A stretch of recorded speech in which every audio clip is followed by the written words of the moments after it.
What is up, everybody? Andy from WagerTalk.com with this week's edition of Life in the Fast Lane. This is going to be an incredible week of racing, no doubt about it. It is my favorite track in NASCAR, Darlington, and then we've got the first ever Grand Prix taking place in Miami. So we're going to break down those. Went 1-1 last week on picks. One of them was a plus money, so it was a perfect break-even week. So pretty much ho-hum. Nothing lost, nothing gained on that one. Looking forward to a big week. We're going to have a lot of bets, probably the most bets in auto racing for a weekend we'll have with these two races. So already have the pack up. There's 2 Formula One plays, and we'll get going on NASCAR plays when they start coming out. Viewers, leave me your comments and picks below. I'm going to go over something that I think will be interesting. Hopefully we get some comments on that one, but also tell me who you like this week in both races, who you think is going to pull it out in Miami, who you like in Darlington. Let's go over the Dover race in NASCAR real quick. Denny Hamlin wins stage 1, and we'll get to Denny in just a little bit. Ryan Blaney wins stage 2, and Chase Elliott, I don't want to say it comes out of nowhere, but he really charged the front, did a great job winning the race. So congratulations to him. I do want to bring up, I don't know if Chase Elliott was going to win the race or not, but Alex Bowman and Kyle Busch got caught up in this thing where they're clearly the 2 best cars as the race is going on. And yellow comes out while they're in the pits, and then they get put in the back of the field. I just don't necessarily know if that is the spirit of the race. Kyle Busch and Alex Bowman did nothing wrong yet. They basically get served a penalty on something that they had nothing to do with. So I'm not a big fan of this. I think NASCAR could do something to fix this, but I'm not sure what the exact correct answer is. But I do have a theory about something they could add about what happens when leaders are in the pits, yellow flag comes out, and then they have to go to the back. So Here's my suggestion. If a yellow comes out and there is a car that is on the lead lap in the pits, the running order reverts back to the last lap that no cars on the lead lap were on pit road. And I'll give you an example. So let's say on lap 99, there's no cars on pit road. Then on lap 100, a car on the lead lap comes onto pit road, crosses the pit road line, and boom, there's a caution. I think the running order should just revert back to what it was on lap 99. That way that one car isn't penalized for something that they didn't do. Let's say it's a busy group of green flag pit stops. So the first car on the lead lap starts on lap 100. Okay, so we get a car on the lead lap coming in the pits on 100. Then on laps 101, 102, 103, 104, it's that busy, crazy pit stop mess. We continue to have lead lap cars coming in the pits. Boom, there's a caution. What if we just reverted back to lap 99? That was the last lap without a lead lap car on pit road. The running order reverts back to that, and you just go back to that order. It restarts on green after everyone's completed their pit stops, and that way the leaders aren't sent to the back when they've clearly had the best cars and deserve to be running up front.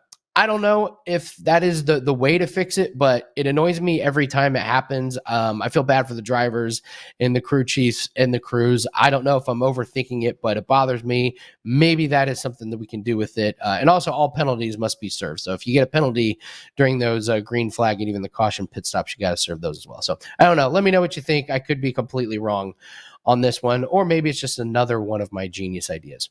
Let's get to the Stenhouse Award. We got a few of them. There's a pretty obvious one. Denny Hamlin wins stage 1, comes into the pit, and his tire comes off as he's leaving pit road. The tire was going so fast as it came off his car that it actually passed Denny Hamlin coming out of the pits. Then later on in the race, Denny Hamlin can't avoid Cody Ware, who spins. Ware runs into Denny, ruining his car. Made a pretty big comeback, but his car was destroyed. Kurt Busch and Ty Dillon, they stay out too long and they blow their tires. And then obviously we got to talk about Truex. Tries to get around Ross Chastain at the end for 3rd place. Truex runs right into the back of Ross Chastain. That's how I saw it. Spins himself, and then he gets mad at Ross Chastain after the race. For what? Racing? Like, it's you're down to the last lap and you're fighting for 3rd place. What's Ross Chastain supposed to do? Just let you go by? And then you get mad at him for having the audacity to try and race you? and you ran into the back of him, man. Like if you run into the back of somebody on the interstate, it's your fault. Like your insurance company's got to pay for it. I'm not really sure what Truex where he gets the balls to get mad at Chastain for that one, and then go and have a conversation with the pits. Get out of here, Martin Truex.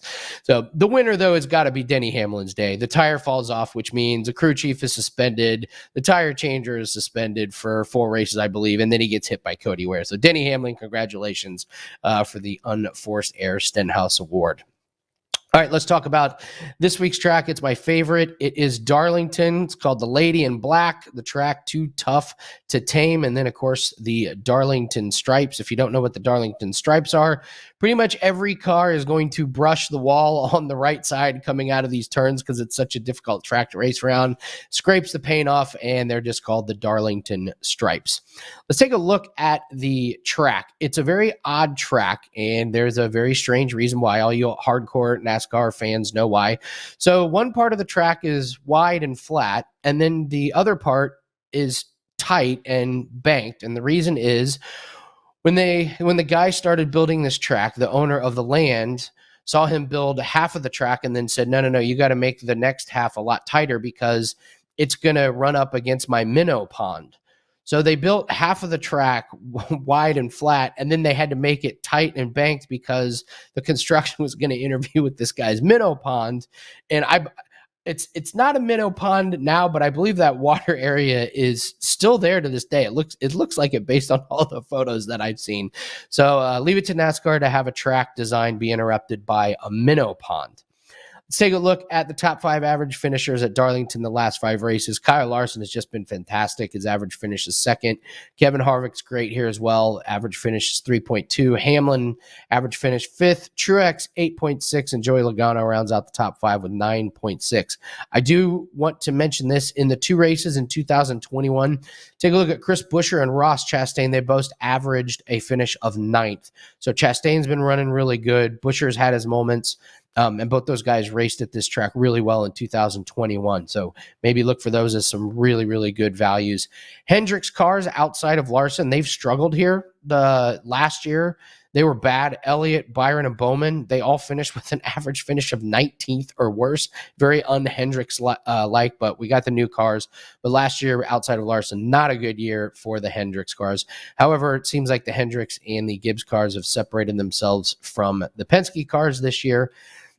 Take that for what it's worth. So, all right, that's going to do it for NASCAR. Let us take a trip to the Slipstream. We are going to, I can't believe they're naming this race, the Formula One Crypto.com Miami Grand Prix. This Crypto.com thing, it's everywhere. It's like a spider web just encapsulating all of sports. So anyway, we're going to race in Miami for the very first time. Found a photo of what the track is going to look like. And there's also a virtual lap on the Formula One website. But if you want to take a look at what the track is designed to do, it's designed to really make this isn't going to favor a certain type of car in terms of, big stretches only or tight turns. It's got a little of both. You see those 2 huge, long straightaways where DRS is going to be massive. And if you look at turn 17, that is going to be by far the best passing turn, at least in my opinion. I mean, it's pretty obvious. It's going to be at the end of the DRS straightaway, and then you're going to be able to get inside or outside, and you're going to have all the momentum. But don't overlook those tight turns. The cars have to handle well. I really like what the Red Bulls did last week. I think they have the advantage. Obviously, no track history here, but you guys know I'm going to be on the McLarens. Love those. Valtteri Bottas continues to run inside the top 10. Unfortunately, the books have caught up, and they juiced him to minus 225 before we even get to practice and qualifying. So I'm hoping is to get Valtteri Bottas at maybe he has a bad qualifying run. Maybe get him in qualifying 12th or 13th, get lucky with that, and then we can hammer him to finish inside the top 10. Going to be an amazing party. I wish I was down there. I can't wait for the one in Vegas. Hopefully I can make it out for that one. So should be just a fantastic week. Very, very excited. Sunday is going to be amazing. All right, let's do our best bet. I was torn. Do I go with Darlington and NASCAR? Do I go with Miami and Formula One? And I'm going to go back to Miami, and I'm going to go with a Formula One play. I'm just going to call it right now. I think Max Verstappen wins this race. It's even money right now. I think what they did in on the Imola track was amazing. He ran away with it, even in the very, very short qualifying race. He set up Leclerc so good for the whole race and then blew by him at the end. Leclerc was talking about having the porpoising problems. The cars are designed where the front end is supposed to bounce a little bit. What you're seeing is Mercedes, their cars are really, really bouncing. All the others, the faster ones, are kind of doing this. But Leclerc complained about problems. That's not an easy one to fix. Red Bull made their cars a little bit lighter. I think they really flexed their muscle. Could be a turning point in the season. And with the long straightaways, those long straightaways combined with the tight turns, I just think Red Bull is going to be able to show that they're the best car right now.